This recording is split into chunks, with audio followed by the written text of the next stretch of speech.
और अपने आखिरी मराइल में आज दूसरा सेमीफाइनल खेला गया। भारत बामुकाबला इंग्लैंड। भारत ने इंग्लैंड को 7 विकेट से शिकस्त दी और अब फाइनल में जगह बना ली।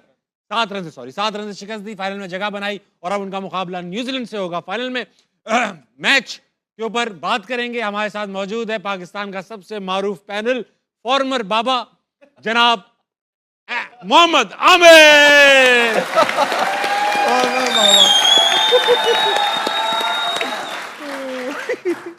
और जनाब अली के साथ मौजूद है अफगानिस्तान के साबिक कोच, पाकिस्तान के साबिक कप्तान, कैप्टन शरीफ राशिद लतीफ। स्विंग किया। इनके साथ मौजूद है पाकिस्तान के ओपनर, मशहूर नकात, ख्यालात में आजाद, अहमद शहजाद। और अब आज के नए फिर से बाबा अहमद शहजाद के हाथों में आ चुका है। जय हो जय हो। कल अहमद फिर नहीं आया।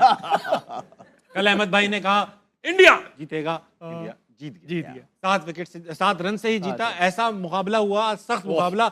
आमिर भाई, आपने कहा था इंडिया नहीं पहुंचेगा सेमीफाइनल में, वो पहुंच के जीत के फाइनल में भी पहुंच चुके हैं। आज आपका इंस्टाग्राम और ट्विटर भरा हुआ होगा और ऐसी ऐसी बातें होंगी जो ना सिर्फ गंदी होंगी, फिजिकली इम्पॉसिबल नहीं।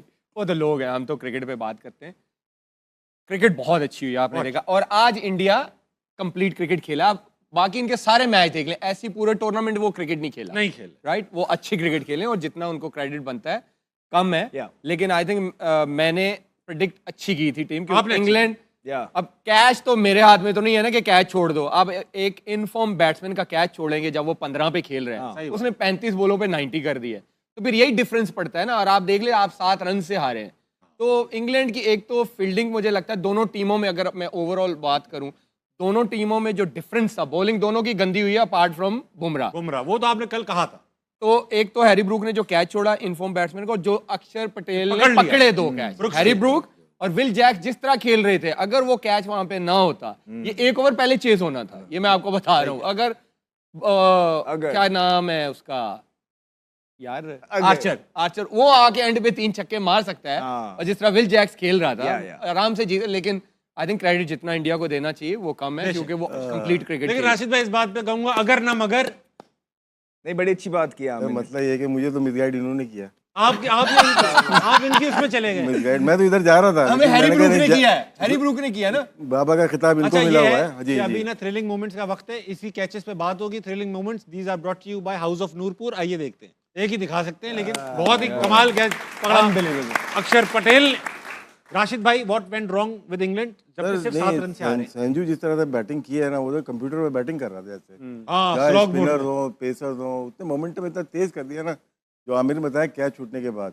और जोफ्रा आर्चर ने दिल खोल के खाई है मार, बहुत पिटा है भाई। इस मैच में डिफरेंस जो था, बैटिंग का भी ठीक था, डेथ ओवर किसके अच्छे थे। अर्शदीप और बुमराह ने गेम को 17-18 बल्कि 16-17-18 ओवर लास्ट मैच में भी खींच के वापस लाए थे, वापस लेके आए। लेकिन संजू देखिए विकेट कीपिंग भी खामोशी से करके चला गया, पता भी नहीं चला। इतना जबरदस्त कंपोज प्लेयर, इतना काम, बैटिंग, पूरी बैटिंग का मोमेंटम जो बनाया, वो बनाया सेमीफाइनल और फाइनल का। मेरे ख्याल से मैन ऑफ द टूर्नामेंट भी वही होना चाहिए। संजू बिल्कुल, जिस तरह से उसने क्रिकेट खेली है, उसने सबको ही हैरान कर दिया। और क्रेडिट जाता है इंडियन जो मैनेजमेंट है कि उस पर कितना ट्रस्ट किया है, फ्लॉप होने के बाद भी ट्रस्ट किया और उसने भी डिलीवर जिस तरह से। अच्छा, संजू सैमसन ने आज मैच प्रेजेंटेशन में कहा कि ये man of the match Bumrah deserve करते हैं। अच्छी बड़ी बात ऐसी विकेट पे। जनाब अहमद शहजाद, कल आपने इंडिया का नाम लिया था जब आपसे प्रेडिक्शंस ली गई, आपका क्या अंदाजा था जबकि इंग्लैंड अच्छा खेल रही? नहीं, दोनों की प्रेडिक्शंस अच्छी थी। बड़ा क्लोज मैच हुआ है, कोई भी जीत सकता था। इवेंचुअली थोड़ा सा ये होता है कि इसमें फेवरेटिज्म आ जाता है कि भारत का जो इंफ्रास्ट्रक्चर है वो इस तरह का है कि they are built for these sort of stages. उन्होंने उन आईपीएल से उनको बहुत फ़ायदा हुआ है। जिस तरह वो प्रेशर को अब्जॉर्ब करते हैं ना, जो इंडिविजुअल्स हैं, और क्रंच मोमेंट्स को जो अपनी तरफ लेके आते हैं, दैट इज़ फिनोमिनल। 200 पे खेल रहे थे, जोफ्रा आर्चर का ओवर था, उनको पता है कि विकेट अच्छी है, इंग्लैंड की बड़ी बैटिंग लाइन है, वो 250 तक जाना था, उन्होंने पूरा प्लान था। और उसके बाद जो सारी, तो संजू की भी बात कर दी, फिनोमिनल प्लेयर है, बहुत ज़बरदस्त क्रिकेट खेल रहा है, बड़े मैचेस के अंदर परफॉर्मेंस कर रहा है, बहुत अच्छे। लेकिन जो एंड वाले प्लेयर भी हैं, तिलक वर्मा की अगर आप बात करेंगे, तो जब जोफ्रा आर्चर का ओवर आया है, उसको पता था कि ये 2 फील्डर ऊपर हैं और ये यॉर्कर मारेगा विकेट के ऊपर, प्रीमेडिटेट वो पीछे हुआ, अच्छी पोजीशन में रह के उसने यॉर्कर को फुल टॉस बना के उसमें छिक्का लिया। It was a very very good shot. फिर उसको पता था कि यहाँ से अब मैंने इसको छिक्का मार दिया है, आर्चर बड़ा बॉलर है, अब ये मुझे या स्लो करेगा या शॉर्ट करेगा। वो रेडी था, उस पोजीशन में था, उसने अगली बॉल पे फिर उठा के छिक्का।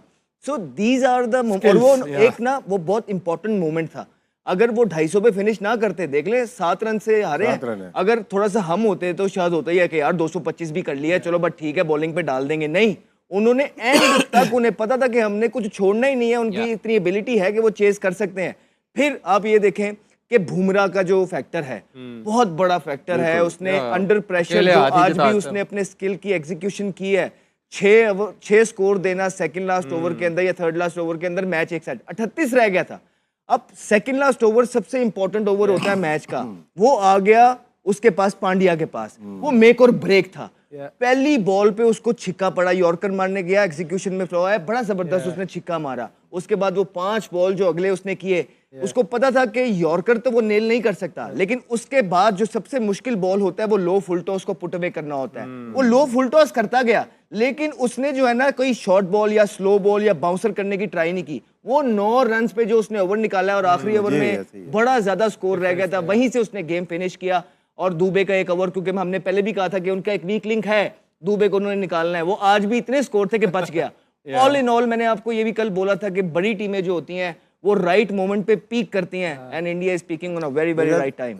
19th ओवर था ना, जैसे बात की, ये बहुत इंपॉर्टेंट था। यहाँ पे अगर 15 रन बन जाते तो 22-23 रन रह जाते और वो हो जाने थे। रूबे करते हैं, अक्षर पटेल और करते। ब्रूक्स के आज 2 ब्लंडर्स हैं। एक जो उसने कैच छोड़ा और एक आखिरी ओवर उसने जैक से करवा दिया। हाँ, ये 2 ब्लंडर। पांड्या खेल रहे हैं और तुमने ऑफ स्पिनर को बॉलिंग करवा दिया है। ये 2 ब्लंडर हो गए। हालांकि उसका पड़ा हुआ था किसका, ओवरटन का एक ओवर पड़ा हुआ था, लेकिन वो ऑफ स्पिनर को ले आया पांड्या के सामने आखिरी ओवर में। उसमें 18-19 हुआ है, लेकिन फिर भी you have to kill it, nail it.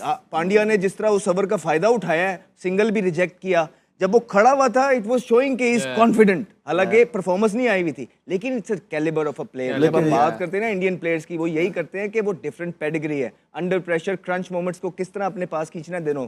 England ने बड़ा मुकाबला किया, बैथल ने जिस तरह से बैटिंग की, सिंगल हैंडेडली पूरा सबको लेके चला था हाथ में। अगर सैम करन थोड़ा सा साथ दे देता, थोड़ा सा, तो ये लेके भी जा सकते हैं। आउटस्टैंडिंग बैटिंग, बहुत कड़क सेमीफाइनल हुआ, जैसा बनता था। लास्ट टाइम के सेमीफाइनल की तरह नहीं हुआ, न्यूजीलैंड साउथ अफ्रीका वाले में वन साइडेड। काबिश भाई, बेथल ये जो है, ये क्या टैलेंटेड प्लेयर है आमिर यार। इसकी काउंटी में परफॉर्मेंस यू नो, आप देखो तो सही कि वो किस कैलिबर का मिडिल ऑर्डर है, राइट। एंड तक इतने बड़े चेज में हमें ये नहीं पता था कि कौन सी टीम जीत रही है। वो तो पांड्या का जब ओवर उसने अच्छा निकाल दिया सेकंड लाइस, तो हमें हो गया कि हाँ यार अब आखिरी ओवर में इतना स्कोर नहीं होगा। ये सिलेक्शन कमेटी का क्रेडिट जाता है उनका, विदाउट 100 फर्स्ट क्लास के इनको इंटरनेशनल क्रिकेट में लाया। अभी सिडनी में 100 किया इन्होंने, फिर आज भी 100 किया। कभी कभार होता है कि आपको फर्स्ट क्लास क्रिकेट को नहीं देखना होता अगर बहुत आउटस्टैंडिंग टैलेंट हो, लेकिन डिलीवर भी करे वो। आज उन्होंने डिलीवर किया, टेस्ट मैच में भी किया। आमिर भाई, आपकी सारी ये प्रेडिक्शन तो खराब हो गई, मगर अभिषेक शर्मा के बारे में जो आप कह पड़े हैं, आप खा गए जवान लड़का। नहीं, वो बेचारा आज भी खा गया। नहीं यार, देखिए मैं सीरीज में और एक आईसीसी के इवेंट्स में ना जमीन आसमान का फर्क होता है। सीरीज में टीमें उस तरह शायद फोकस नहीं करती, वो कहती ठीक है इस सीरीज में हमने प्लेयर्स निकालने हैं, वो उस तरह का उनका फोकस होता है, वो उस तरह शायद प्लेयरों को मार्क नहीं करते। लेकिन जब आप आईसीसी इवेंट्स में आते हो ना, हर टीम जब जिसके साथ खेलना होता है वो हर प्लेयर को मार्क करते हैं, और सबको पता चल गया कि अभिषेक शर्मा का स्ट्रॉन्ग एरिया कौन सा है और वीक जोन कौन सा। आप देख लें, ऑफ स्पिनर से भी वो फंसते हैं, जब वो फास्ट बॉलर आता है वो बॉडी में जब तक उनको बॉल करते रहते हैं वो स्ट्रगल करते हैं। तो इंटरनेशनल क्रिकेट में बड़े इवेंट्स में परफॉर्मेंस करने के लिए ना आपको बड़ा, आपकी टेक्निकल, आपको मेंटली बड़ा स्ट्रांग होना पड़ता है। अब सैमसन क्यों कर रहा है संजू जो है, क्योंकि आप उसका बैकग्राउंड तो देखें ना, पहले उसकी टेक्निक देखें, फिर उसका फर्स्ट क्लास का करियर देखें, फिर उसका आईपीएल का करियर देखें, वो हर तरफ खेलता है। अब जो वन डायमेंशनल प्लेयर है, मैंने स्टार्टिंग में भी कहा था, T20 में अब नहीं चलता। आपको हर तरफ, आप बैथल की इनिंग्स देख ले, स्पिनर आ रहा है उसको भी रिवर्स मारा, उसने पहली 2 बॉलों पे 2 छक्के, वरुण चक्रवर्ती तीसरी रिवर्स स्वीप पे उसने छक्का मार दिया। फिन भी पकड़ा जाएगा मुझे लगता है। फिन खेलता है हर तरफ नहीं, लेकिन हर तरफ तो शॉट मारता है ना, हर ये तरफ नहीं कि 1-2 शॉटों पे। अब आपको वन डायमेंशनल प्लेयर जो है ना वो नहीं चल सकते क्रिकेट में, अब आपको हर तरफ खेलना पड़ता है। 360 प्लेयर्स आपको चाहिए, वो चाहिए। रास्ता सलमान अली आगा ने दिखाया सबसे पहले ऑफ स्पिन। अच्छा, हां वो यहां मार्करम ने आउट किया एज अ बैटर। सॉरी, बोलो। नहीं, मैंने कहा मार्करम ने भी आउट किया, आज भी विल जैक ने आउट किया, फिर नीदरलैंड वाले ने ऑफ स्पिनर ने दत्त ने आउट किया था। अच्छा अहमद सलमान अली आगा भाई, मैन ऑफ आमिर द भाई मैच। ये बताओ आपने सैम करन को T20 का मायानाज प्लेयर घोषित किया था, डिक्लेयर किया था अच्छा जब player ये है वो। स्टार्ट हो रहे थे। Yes. आपने कहा था बॉलर भी आज 53 रन खाए 0 विकेट पे, और आज देखिए, तो हरवाया खाए तो उसने। सब नहीं है, नहीं। 36 तो बुमराह ने भी खाए हैं।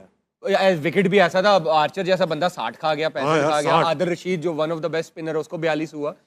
सैम करन की अगर आप ओवरऑल परफॉर्मेंसेस देखें, जहां भी वो जाता है वो परफॉर्म करता है, ये कोई तुक्के से नहीं होता। वो जिस लीग में खेलता है परफॉर्म करता है, इंग्लैंड से खेल रहा है परफॉर्म कर रहा है, तो प्लेयर तो वो है। आज इसमें तो नंबर कोई नीचे शक हो गया था थोड़ा सा। अच्छा ये बताओ 500 रन पड़े आज अहमद भाई 40 ओवर में, 40 ओवर में 500 रन पड़े हैं, क्या ये क्रिकेट के लिए अच्छा है? नहीं, क्यों नहीं अच्छा? देखिए, you got to Bombay meet, में बनते हैं। और यू bowlers गॉट के टू लिए मीट अच्छा द मेरिट। आपको वहां तक पहुंचना है, ये दुनिया की पेस है, दुनिया आपको करके दिखा रही है, Yeah. तो आपने भी तो वहां उनको मिलना है जाके।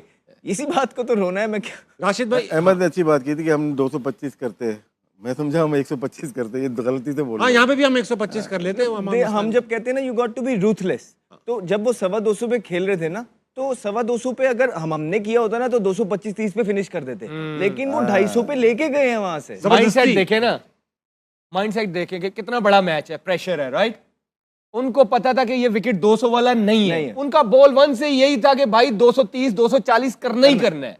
तो ये एक बड़ी टीम का ना, जो बड़े होते हैं जिनकी प्लानिंग अच्छी होती है, उनको पता था अगर हम टॉस हार गए हैं, अब हम यहाँ से 230-40 करेंगे तो बचेंगे।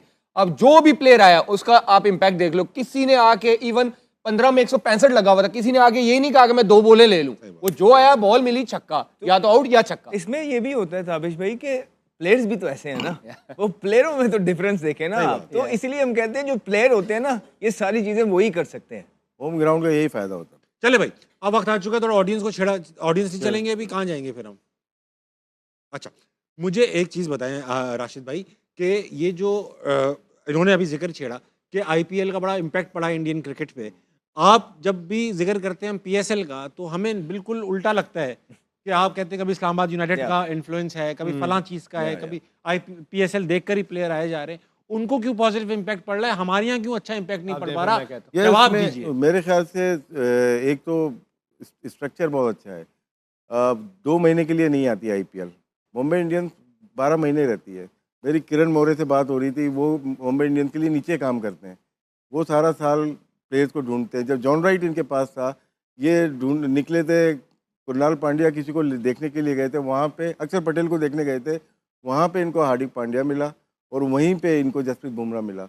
गुजरात में मतलब अहमदाबाद में इनको मिले, तो क्या है उनका हंटिंग का काम रहता है, और पाथवे का इनका काम बीसीसीआई का अपना अलग चलता रहता है, लेकिन प्लेयर्स को आके ये बनाते हैं। जब आपने देखा ऑप्शन होता है कि 1 करोड़ में चला गया, वो पहले से सेटिंग होती है कि इनके पाथवे का प्लेयर है, इनके टैलेंट हंट का प्लेयर है, तो उसी में ही वो आ जाता है, तो उस पर काम हुआ होता है, वो अचानक से नहीं लेके आते। अचानक से नहीं तो आता। अचानक से नहीं आया, उसमें बहुत देखिए ईशान किशन को भी लिया ना, लेकिन वो उन्होंने first class की performance से आया। झारखंड से उठाया उन्होंने, फिर उसके बाद लिया। तो इस तरह से प्लेयर को डेवलप, अब उनका कोचिंग स्टाफ देख लें, अब वो इंडिया ही में सेटल हो गए सारे, बड़े जन वहीं पे रहते हैं, ये नहीं 1 महीने के लिए आए और चले गए, और वहाँ पे फिर प्रॉपर कोचिंग का सेटअप होता है। और अपने न्यूजीलैंड की हमने बात की थी, सीएसके में उनका फ्लेमिंग कोच था, विलियमसन वहाँ से खेल रहा था, तो जितने भी आने वाले प्लेयर्स थे वो ट्रेन वहीं पे होते थे चेन्नई में, तो जब भी उनके देखे स्पिनर्स तो क्यों अच्छा खेलते हैं। सही बात है। तो ये मेरे ख्याल से ज़्यादा अच्छा स्ट्रक्चर है, पूरा साल काम करते हैं, जिसकी वजह फाइनेंशियल भी बहुत स्ट्रॉन्ग है। वो आईपीएल से नहीं लाते, वो उनके लड़के फर्स्ट क्लास में परफॉर्म करते हैं, वो आईपीएल के लिए पिक होते हैं, वहां उनको सारा ये एनवायरनमेंट Exposure मिलता है। मिलता है। यस, फिर वो इंडियन टीम में आते हैं। फर्स्ट क्लास के उनके सबके बैकग्राउंड भी तो देखे ना, अब ये सारे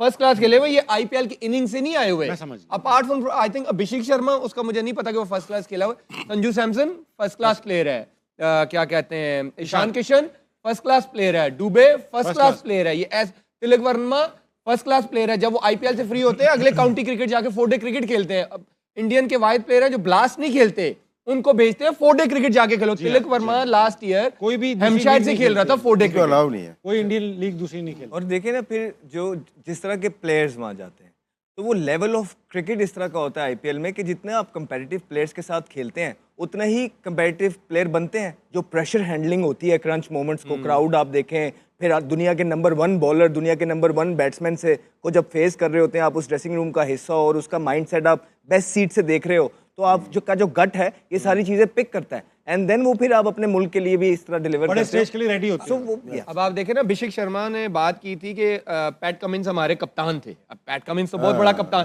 कहता है यार उसकी में एक बात मेरे दिल को लग गई। वो कहता है या तो जिस तरह का ये विकेट है ना, या 100 पे आउट हो जाओ, आई डोंट माइंड, ये 200 वाला विकेट है तो 200 के लिए जाओ, अगर 100 पे आउट हो गए आई बैक यू। तो ये एक्सपीरियंस है ना, पैट कमिंस ड्रेसिंग रूम में ये बात कर रहा है आईपीएल। बड़ी बात। और साथ में ट्रेविस हेड बैटिंग कर रहा हो और आपका विटोरी कोच हो तो बहुत फर्क पड़ेगा। 5 तो उनके पास इंटरनेशनल स्टार थे बड़े जो इनके कोचिंग स्टाफ में होते हैं। यस। अच्छा राशिद भाई, वक्त आ चुका है आप सबके favourite segment hall of fame का। आज देखते हैं हॉल ऑफ फेम में कौन है। आइए।